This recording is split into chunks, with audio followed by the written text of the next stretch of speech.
Kaixo kazetaguneako lagunak, ongi etorri bideo berri batera. Oraingoan Google Drive zerbitzuei etekinik handiena ateratzeko trikimailu batzuk ikasiko ditugu. Baliteke jada ezagutzen zenituen trikimailu batzuk, baina ziur harrituko zaitugu. Batzuetan Google Driveen fitxategi bat bilatzean hainbat karpetatara sartu ohi gara. Bilaketa barrara joan da, bilaketa prozesua bizkotzeko fitxategi arakatzailea erabiltzen badugu automatikoki nahikoa izango da fitxategiaren izena sartzea. Modu honetan oso lasterbide simple bat izango dugu aplikatzeko. Bestalde, fitxategiaren izen zehatza ez badakigu, egin dezakeguna aprobetxatzea da Google Drivek fitxategi motaren arabera pilatzeko aukera eskaintzen duela. Sistema eragile klasikoetan gertatzen denaren aurka, Google Drivek aukera ematen dizu. Zentzu jakin batean zure karpetak personalizatzeko kolorea aldatuz. Pauso pare batean gure gustuetara askoz egokituagoa den tresna bat izango dugu. Horretarako nahikoa da zagua karpeta baten gainean kokatu eta gero eskuineko botoia sakatu. Goiti beherakoan kolorea aldatu aukera sakatu behar dugu.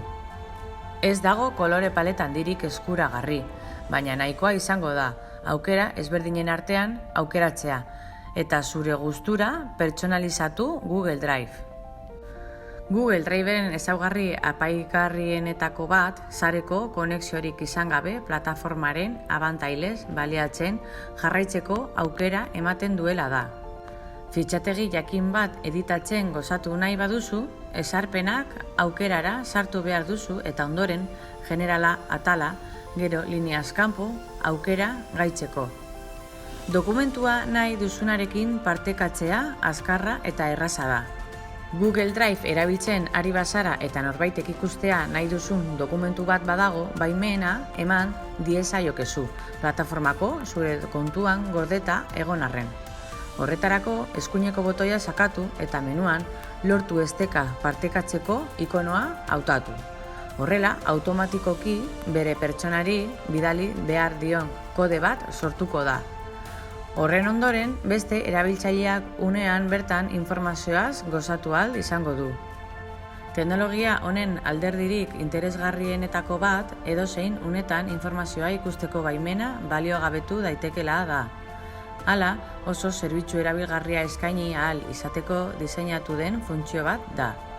Modu berean ikusteko baimen gehigarriak eman daitezke edukia editatu ahal izateko aukera eskainiz. Nekatuta al zaude fitxategia bihurtu ahal izateko beste aplikazio eta tresna batzuk erabiltzeaz? Google Drivek zerbitzu honetaz gozatzeko aukera eskaintzen du, beste gune batera joan beharrik gabe.